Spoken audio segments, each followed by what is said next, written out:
ನಡೀತು ನಡಿಬಾರ್ದಿತ್ತು ಅನ್ನೋದಕ್ಕಿಂತ ಹೆಚ್ಚಾಗಿ ಒಂದೊಂದು ಅರ್ಥ ಭಾಳ ಚೆನ್ನಾಗಿ ಮಾಡ್ಕೋಬೋದು. ಇಲ್ಲಿ ಏನಂದ್ರೆ ಒಬ್ಬೊಬ್ಬರಿಗೆ ಒಂದೊಂದಿಲ್ಲಿ ನಮ್ಮದೇ ರಾಜ್ಯ, ನಮ್ಮದೇ ಊರು, ನಮ್ಮದೇ ಕಲಾವಿದರು. ಸೊ ಹೀಗಿರ್ಬೇಕಾದ್ರೆ ನಾನೆಲ್ಲ ಅಭಿಮಾನಿಗಳಲ್ಲಿ ಕೇಳ್ಕೊಳ್ಳೋದು ಒಂದೇನೆ, ಇನ್ನು ನಾವು ಓಡಾಡಿದ್ದಾಯ್ತು, ನೀವುಗಳು ಓಡಾಡಿದ್ದಾಯ್ತು, ಎಲ್ಲರಲ್ಲೂ ಮನವಿ ಮಾಡ್ಕೊಂಡಿದ್ದಾಯ್ತು, ದಯವಿಟ್ಟು ಇದನ್ನು ಮಾಡಿಕೊಡಿ, ಸ್ವಲ್ಪ ನೋಡಿ. ಯಾಕಂದ್ರೆ ಒಂದು ಅಳಿಲ್ ಶಕ್ತಿ ಬೇಕಾಗಿತ್ತು ಇದನ್ನು ಉಳಿಸ್ಕೊಳ್ಳೋದಕ್ಕೆ. ಯಾರಿಗೆ ಅಧಿಕಾರದಲ್ಲಿದ್ದು ಯಾರಿಗೆ ಆ ಶಕ್ತಿ ಇತ್ತು ಅವ್ರ ಬಗ್ಗೆ ಹೇಳ್ತಾ ಇದ್ದೀನಿ.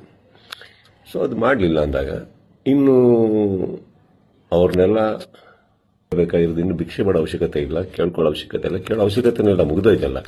ಮಾಡಾಗಿದೆ, ಮಾಡಬೇಕು ಅಂತ ಇದ್ದಿದ್ರೆ ಇಷ್ಟೊತ್ತಿಗೆ ಮಾಡಿರೋರು. ಮಾಡಿಲ್ಲ ಅಂದಮೇಲೆ ಎಲ್ಲರೂ ಒಂದು ಅರ್ಥ ಮಾಡ್ಕೊಳ್ಳಿ, ಯಾರು ಏನು ಹೇಗೆ ಎತ್ತಿಟ್ರು ಇದು ನಾವೇ ಅಂತ ತೋರಿಸ್ಕೊಟ್ಟಾಗಿದೆ. ಇನ್ನಿದ್ರಲ್ಲಿ ನೀವು ಅರ್ಥ ಮಾಡ್ಕೊಳ್ಳೋಕೆ ಎಷ್ಟಿದೆ ಅರ್ಥ ಮಾಡ್ಕೊಂಡ್ಬಿಟ್ಟು ಇನ್ನು ನಾವೇನು ಮಾಡಬೇಕು ಅಂತ ನೋಡೋಣ. ಈಗ ಮೊನ್ನೆ ನನ್ನ ಸಂಪೂರ್ಣ ನಾನೇನು ಮಾಡಬೇಕು ಖಂಡಿತ ನನ್ನ ಕಡೆಯಿಂದ ನಾನು ಮಾಡೇ ಮಾಡ್ತೀನಿ. ಎಲ್ಲರಿಗೂ ಒಂದು ನೋವಾಗಿದೆ ಅನ್ನೋದು ಒಂದು ಗೊತ್ತು. ರಾತ್ರಿ ಅದು ನಡೆದಾಗ ಹೇಳಿತನವೂ ಹೌದು, ಮಾಡಿದವ್ರದ್ದು ಬಿಡಿ. ಆ್ಯಂಡ್ ನೋವಾಗುತ್ತೆ, ಬಿಟ್ಟಾಕಿ, ಈಗೇನು ಪ್ರಾಬ್ಲಮ್ ಇಲ್ಲ. 10 ನಿಮಿಷ ಕಣ್ಣೀರು ಹಾಕಬೇಕು, 11 ನಿಮಿಷ ನಾವೇನು ಮಾಡಬೇಕು ಅಂತ ಯೋಚನೆ ಮಾಡಿ ಮುಂದೆ ಹೋಗೋದು ನನ್ನ ಅಭ್ಯಾಸ.